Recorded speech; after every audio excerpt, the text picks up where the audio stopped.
belle fois à tous, Yorana et bienvenue dans cette émission Farima Ohi du mercredi 16 octobre. Au sommaire de notre émission, je vous propose de recevoir Ibrahim, magicien du Fénois. Il vient nous parler de son spectacle de magie qui allie également la culture au travers de ce thème, Ta'ou Fetia, Ta'ou Marama. L'événement aura lieu le 25 janvier 2025 au Petit Théâtre de la Maison de la Culture. Oui, alors l'invité méméré, il s'agit de Ibrahim El-Kébir, notre magicien du Fénois. Yorana et bienvenue. Yorana, Maruru Taina. Alors toi, tu nous prépares un beau spectacle pour le mois de janvier 2025 intitulé Ta'ou Fetia, Ta'ou Marama. Alors avant de parler de ton spectacle, comment a commencé la magie pour toi, Ibrahim? Alors ça a commencé quand j'étais en Algérie, puisque je suis né en Algérie. Je devais avoir 12 ans et j'ai commencé à créer des tours de magie avec un ami à moi et depuis, je n'ai pas arrêté du coup. Et qui sont tes références dans ce domaine-là aujourd'hui? En référence, on peut citer Dominique Duvivier, qui est un grand magicien français, Bernard Billis, David Stone, et aux États-Unis, il y a Chris Angel, comme je pense beaucoup de gens, et Leonard Green aussi. D'accord. Et enfin, on va parler de ton spectacle, Ta'ou Fetia, Ta'ou Marama. Pourquoi avoir choisi ce thème?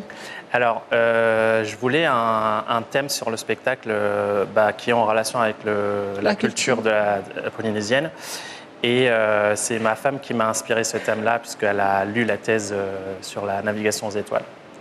Et l'objectif, justement, de choisir un thème culturel? Parce qu'on est vraiment tombé amoureux de la culture polynésienne et pour moi c'était ma manière, à travers la magie, à travers ce que je sais faire entre guillemets, de dire en fait voilà, qu'on aime bien cette culture-là et d'essayer de la montrer un peu différemment. Pour nous porter un petit peu dans ce monde magique que tu proposeras le 25 janvier, est-ce que tu veux bien, nous raconter un petit peu le programme de la soirée? Le spectacle durera combien de temps?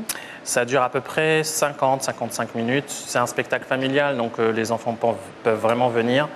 À partir de 4 ans, il me semble déjà. À partir de 4 ans, exactement, parce qu'il y a pas mal de tours qui sont visuels, donc il n'y a vraiment pas besoin de compréhension. C'est vraiment l'œil qui va apprécier les tours de magie.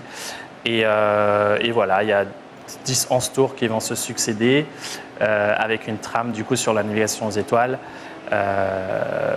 Qui est du coup la trame principale du spectacle. Tu prévois de l'interaction avec le public. Est-ce que tu vas solliciter également les enfants, les adultes à participer au spectacle? Carrément, ouais. C'est eux qui vont faire le spectacle finalement, parce que moi je fais les tours, mais c'est eux qui vont vraiment participer et faire l'interaction avec les tours de magie. Ouais. Et puis aujourd'hui, tu n'es pas venu les mains vides puisque tu vas nous faire une petite démonstration. Alors, exactement. Il s'agit de quel tour de magie? Alors, c'est un tour de magie que j'ai imaginé, que j'ai créé exprès pour le spectacle. Donc, c'est un tour qui se fait avec des drapeaux. Alors, j'ai pris les drapeaux des archipels. Auria. Et voilà. Et j'ai pris, comme nous, on habite les Australes, les îles sous le vent, les Marquises, les Gombiers.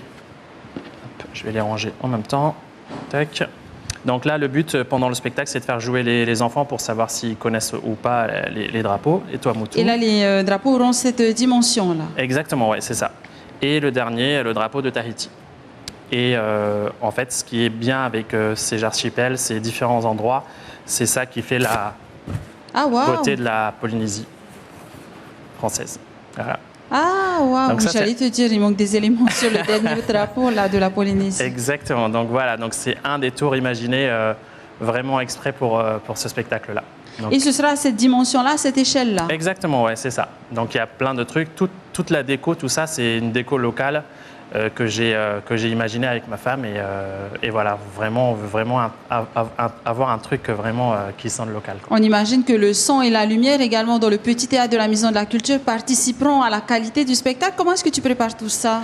Eh bien, j'ai pris le parti, entre guillemets, de faire chanter les enfants à Tamawa, parce que c'est la première chanson que j'ai apprise quand je suis arrivé ici à Tahiti. Et puis, il y a des sons d'un chanteur que j'aime beaucoup qui s'appelle Eto, qui m'a gentiment permis d'utiliser ces sons pour un petit peu habiller le spectacle. D'ailleurs, Voilà, vous avez le même chapeau avec les et taux. ouais, c'est pas très, c'est normal. Ça m'a vraiment plu ce chapeau moulin. Tu as prévu un deuxième tour de magie pour nous. Eh ben, si on a 30 secondes. Allez, on a un petit temps. Allez, on a un petit temps. Je Ça, voudrais... c'est le tour classique avec les cartes. Alors, ça, c'est encore autre chose. C'est vraiment de la cartomagie que j'aime beaucoup.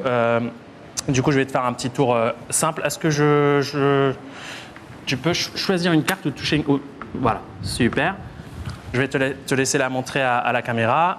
Je me retourne. Il y a des trucs partout. La caméra, c'est bon. C'est bon, La caméra. Ferme les yeux, Ibrahim. Hein? C'est bon? Voilà la caméra. Ok, je ne regarde pas. C'est good? Oui, c'est bon. Je vais te demander de la mettre à peu près au milieu du paquet. Voilà, super. Rappelle-toi que tu as changé d'endroit plusieurs fois. Oui. Okay. Alors, je vais essayer de retrouver ta carte. Et moi, j'ai une technique que j'ai inventée. C'est que je vais regarder ta carte. Et en regardant ta carte, je me dis que la carte que tu as choisie, c'est le 6 de cœur. C'est pas incroyable? C'est incroyable. Alors, c'est incroyable, mais ce n'est pas vraiment l'objet du tour. L'objet du tour, c'est qu'en fait, il y avait un endroit précis où je voulais que tu mettes ta carte. Et tu l'as mis exactement là où je voulais, c'est-à-dire entre Faré et Maui. Waouh, petite dédicace. Exactement, voilà. Et bien évidemment, le paquet, c'est un paquet normal, c'est pas un paquet truqué. Donc voilà c'est sympa. quelques tours que je peux vraiment imaginer pour des émissions ou pour autre chose. Bien sûr, aujourd'hui, tu as choisi les mots Farima Ohi en hommage à notre émission. Exactement. Mais est-ce que le soir de ton spectacle, tu mettras des termes pour partager un petit peu, un peu plus sur la culture polynésienne avec le public? Eh ben, oui, bien sûr. Le but, c'est vraiment de faire progresser aussi ce spectacle-là, l'enrichir. Et j'espère que... Susciter la curiosité aussi. Exactement, sur la culture. C'est ça. Le but, c'est vraiment d'intriguer les enfants et de leur donner des petits mots comme ça et qui vont eux-mêmes après chercher ce que c'est ou approfondir les choses. Je pense que ce ne sera pas réussi parce que les enfants ils vont sortir de là avec plein de questions à leurs parents. Exactement. C'est un spectacle que tu as l'intention d'exporter en métropole très bientôt. Ouais. Parle-nous de ta tournée. Alors je pars du coup dimanche qui arrive pour jouer ce spectacle 2 fois dans 2 endroits qui me tiennent vraiment à cœur. Le premier endroit, c'est un café-théâtre qui s'appelle Le Bouffon Bleu à Angers. Et c'est mes parents de théâtre, c'est ceux qui m'ont ouvert leur théâtre et c'est grâce à eux que j'ai commencé ce monde-là. Donc c'est génial en fait que ça soit chez eux que je joue ce spectacle-là. C'est symbolique. Exactement. Et le deuxième endroit, c'est le village où on était l'année dernière, où on a préparé notre venue ici à Tahiti. C'est un petit village de 500 habitants et ils attendent ça vraiment avec plaisir parce qu'ils nous ont vu faire les préparatifs, etc. Donc c'est vraiment chouette. Et ce sera un beau partage culturel de la Polynésie. On te remercie en quelque sorte. Tu vas faire la promotion de chez nous. Avant de se quitter, Ibrahim, est-ce que tu aurais un petit message à faire passer? Et puis, est-ce que tu peux nous parler également de la billetterie pour janvier 2025? Alors, pour la billetterie, ça va être sur Ticket Pacifique et Carrefour, comme d'habitude, Punavia, à tous les points de vente. Et puis, pour plus d'infos, les gens peuvent... Tu es très actif. Exactement, Ibrahim El Kébir sur Facebook ou alors mon site internet ibrahimelkebir.com. Et là, il y a vraiment toutes les infos un peu plus approfondies. Je pense que tout est dit et puis j'espère que tout se passera bien pour toi. Merci Ibrahim pour ta présence. Maruru pour l'invitation.